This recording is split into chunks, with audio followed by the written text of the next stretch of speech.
Welcome to the Plugged In Golf Podcast. I'm your host, Matt Saturnis. This is a mailbag episode. I'm going to be answering, 20 or so questions that I got from the readers on Instagram. So thank you for the questions. We're going to rip through this. Zero prep. Haven't even barely looked at these questions, but we're gonna have some fun here. Before we get to that, I do want to let you know that this week's episode is brought to you by ShotScope. I played my first kind of home round of golf yesterday out there with my V5, so I was able to see what happened with every shot that I hit. And I was really happy I did because I drove the ball better than I have. I had no idea when the last time I drove the ball this well was, but it was really fun to use the strokes gained and to just see how far every drive went and see how much I gained from driving the ball that well, and then how much I threw away with bad approach shots. But that's golf. So if you want to know more about ShotScope, there are reviews of all their products on our website on pluggedingolf.com, or you can go to shotscope.com to order anything they make, from lasers to shot trackers to GPS watches. So let's jump right into this. Again, just full in order that I've got them here on my computer. Thoughts on testing Void putters. I believe we reached out to Void not long ago, or a few months ago actually. Had a couple emails back and forth, did not go anywhere. They said they were interested, didn't send anything. Super common, totally fine. But if somebody has a contact there and they want to shake the tree, feel free. But yeah, there's a limited amount of hours in the day for sending emails to people who are not responsive.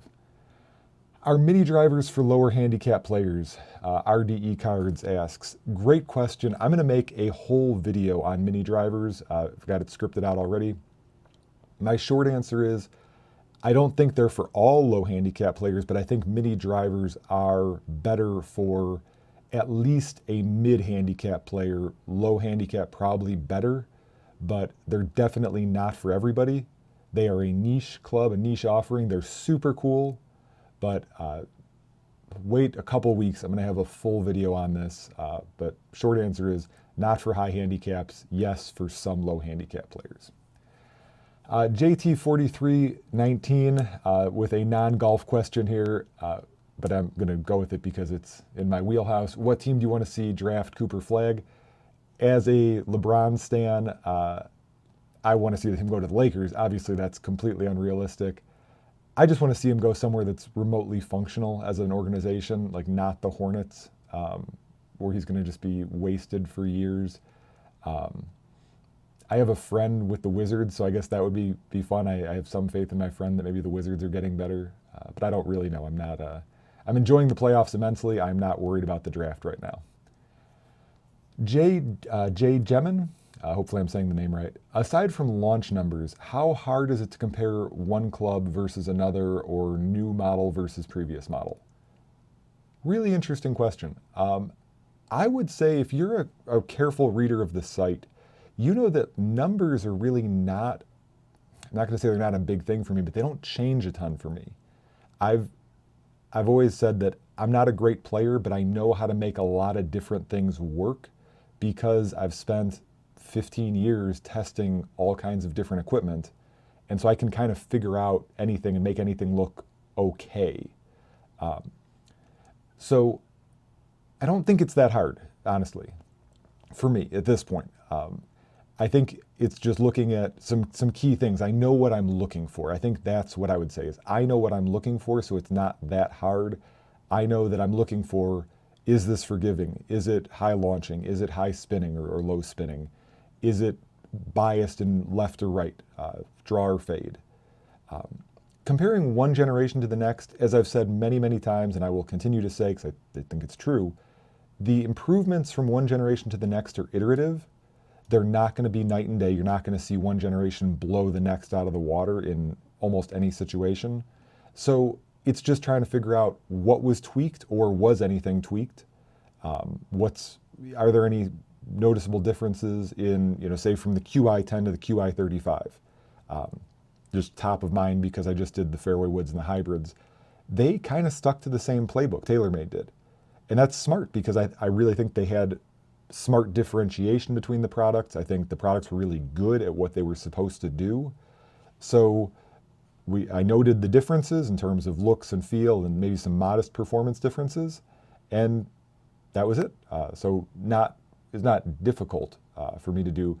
I think maybe if for people who want to see some massive change, I think that could be difficult because I just think you're looking for something that isn't there in a lot of cases. All right, our next question comes from Redbeard1121. Do you think lead tape makes an impact or is it wasting time? It makes an impact, for sure. You have to put a good amount on there to actually shift the CG meaningfully, if that's what you're trying to do. But lead tape actually absolutely matters. If you're just trying to change swing weight, which matters because that's your feel and that's how you're going to feel about swinging the club, your body's absolutely going to react to it, you don't need a lot of lead tape. If you're trying to impart a draw bias or a fade bias or something like that, you probably need a good bit more. But I also think there's a pretty strong psychological impact of lead tape. And I think that's okay. I think that's a real thing. I've acknowledged that before when I talk about movable weights, that in a lot of cases, I don't think, if I'm being realistic, if I swapped a 4-gram weight into the toe instead of a 2-gram weight, is that really the biggest deal in the world? No. But does it make me feel better because I think the club is a little bit more fade biased and I can go ahead and swing it freely and not worry about it hooking? Sure. So if it makes a difference in my mind, if it's helpful to me, do it. All right. Bump and run or flop shot? Bump and run. I was a 60-degree flop shot guy forever. I have an article about it, about being a recovering lob wedge addict. I am not anymore. My short game is okay most days. So I am a bump and run, simple. Really, my true answer is I putt everything. If I have the option to putt, I'm putting. Specialized golf. Every brand is offering something unique. What's the best innovation you've seen? That's a monster question. That's a question I wish I had prepared for. I think off the cuff, I'll go Lab. Lie angle balanced putters, zero torque putters. I think that's tons of people are getting into it. If you look at Club Champion, like the top 3 different models of putter they sell, I think, are all lie angle balanced putters. So if it's well fit, they're just crushing it. They're great putters. So I'm going to go with that off the cuff with the caveat that maybe if I thought about it a while, or if you gave me a timeline, right? Big picture, metal drivers, metal woods are probably the biggest innovation, or the Pro V1. But if we're thinking in a more recent time frame, I'd think I'll go with Lab. Reed, I'm not going to butcher people's last names, but I think it's Reed. He asks, roll back the ball or roll back driver head size capabilities or none of the above. My position on this has been stated many times. I'm a big bifurcation guy. I don't think we need to touch the amateur game at all. I totally agree with people who say the average male drives at 200 yards. He's not ruining courses for us. But I think for the elite players, they should have their own ball. It should go shorter. And that's, period. For a variety of reasons. Like I said, I've kind of done that topic before, so I don't want to go crazy for people who listen regularly, but I would like to see courses stop getting built over 7,000 yards, right? I just don't think that's really helpful long-term in terms of the cost of golf, the sustainability. So I would like to see bifurcation. All right, page 2 of questions. Sorry, this is terrible podcast. There we go. All right. What made Fallows 84, what made the mini driver so popular this season? They're cool. They're novel, they're cool. It's got a really unique promise of being long but accurate. It's just cool. It's just the same thing when we saw utility irons really get hot a few years ago and everybody had to have one. Right now, high lofted fairway woods are hot because people seem to have forgotten that was a choice. And I have to think that after we do a couple years of that, people are going to go back to hybrids and go, oh, remember hybrids? Hybrids are great. And then we'll cycle through again with utility irons. What I'm happy about is that the companies aren't taking any options out of the lineups. So you can still go buy a utility iron. You can still buy a hybrid. You can buy a high lofted fairway wood. You can buy a mini driver.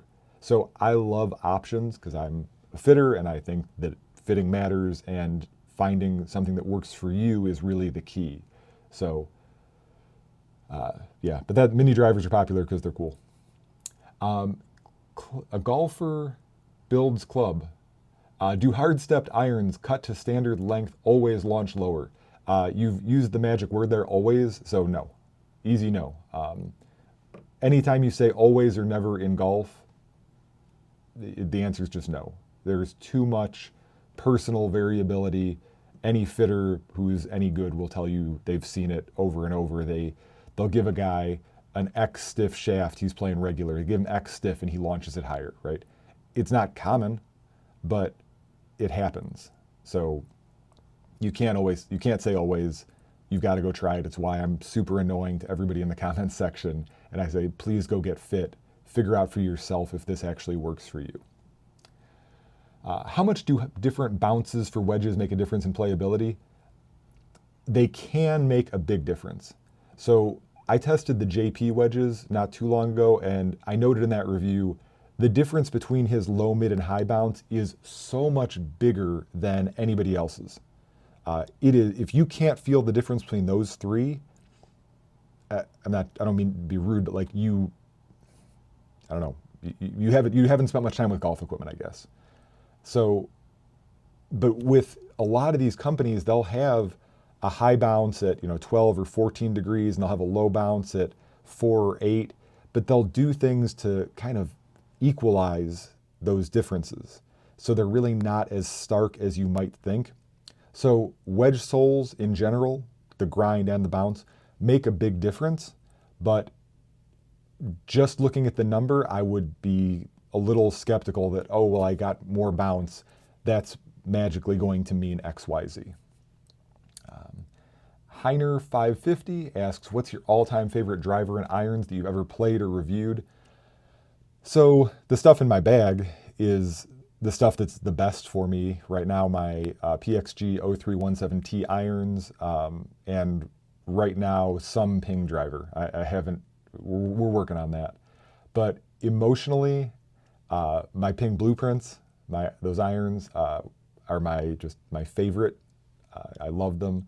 And driver, I had an R7 425 TP with an Altus shaft, and the OGs, it wasn't the lime green, but it was an Altus back in the day. And in my mind, I never mishit that driver ever. I just smoked everything with that driver. So those are my emotional favorites. Why am I so effing bad at golf? I hope that's you, not me, I don't know. I've never met you. But I would guess probably not practicing and maybe not playing strategically the best way. But I would encourage you to enjoy golf the way you want to enjoy it and not worry so much about your score if the score is causing you mental pain. Why no review of the Mizuno ST230 series? Great value and performance. Mizuno does not want to send us golf clubs to review, which just kind of a peek behind the curtain there. A lot of times we will go out and find other ways to review the clubs, but in this moment we are so backed up on content. It's unbelievable, which is a great problem, not a complaint at all. But our content is fully booked through. It's currently April 29th when I'm recording this. Our content's fully booked through May, into half of June, and there's a whole backlog of stuff I just haven't scheduled yet. So if we get to the point where companies that do want to work with us, where that product kind of tapers out, or if there's just enough demand for that review, we're here for you. So if a dozen people say, hey, I really want to know about that Mizuno, okay, we'll go figure it out. We'll go buy one or whatever we have to do. But at the moment, we're working through a whole lot of stuff.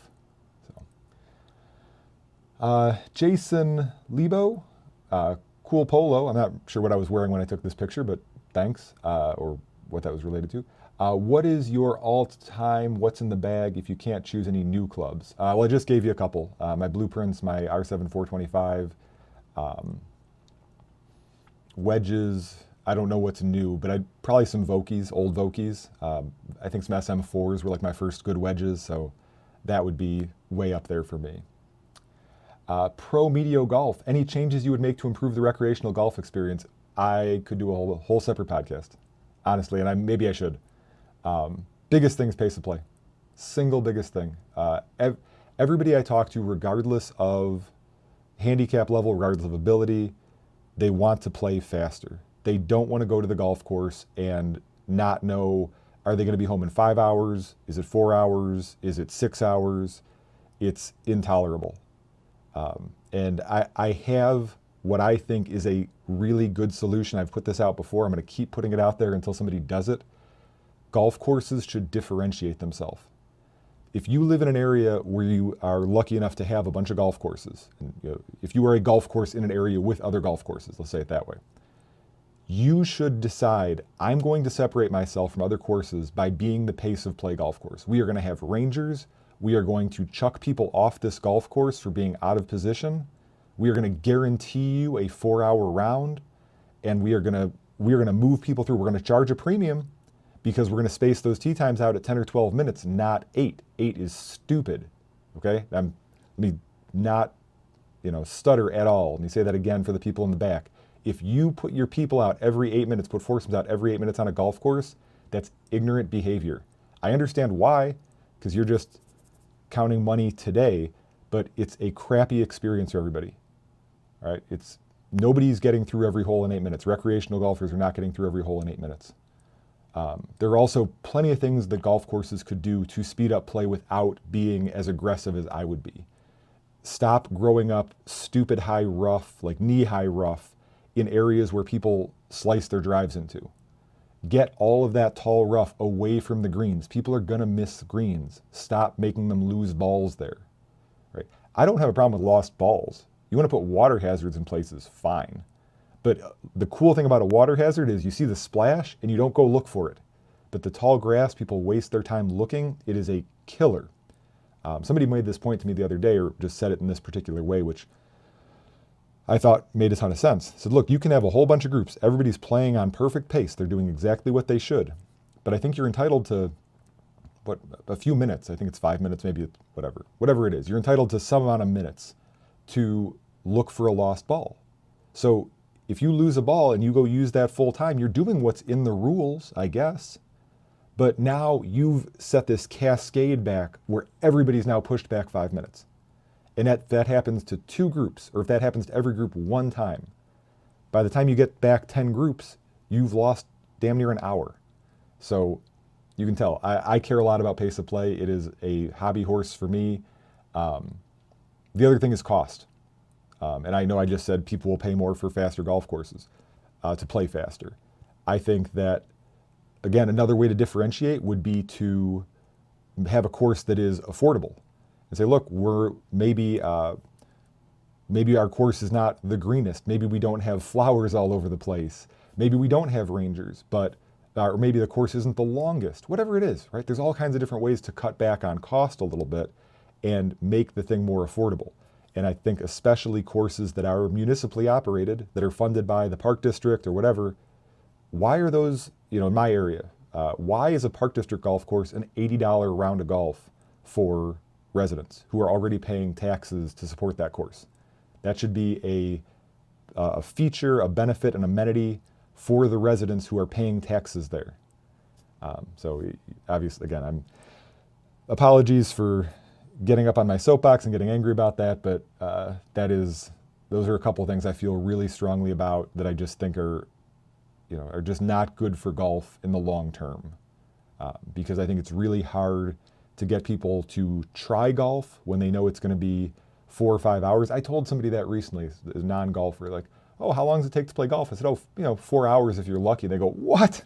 Who's got 4 hours? I said, yeah, nobody. That's why nobody plays golf. Not nobody, but that's why people don't try it. I talked so long my computer just froze up here, so apologies. Maybe I'll edit this out. Come on, computer. There we go. Okay. New question. Diamana BB, put it in my driver or fairway.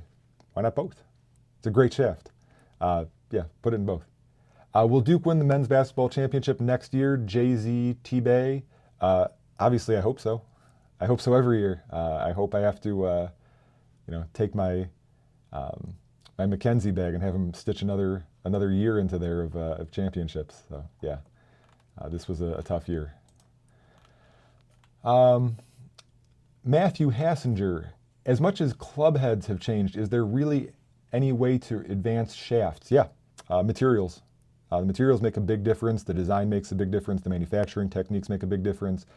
It's not as obvious. It's not as understandable, even for me. I don't pretend to know about all these different types of graphite and these, graphite metal weaves and all these things.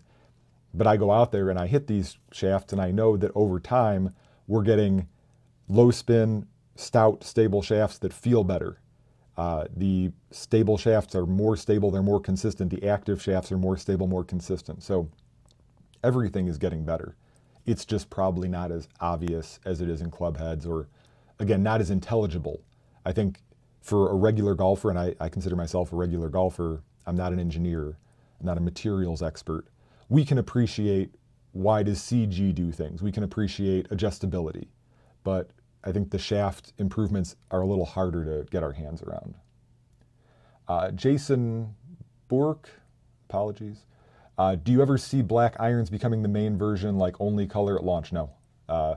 No, they just wear.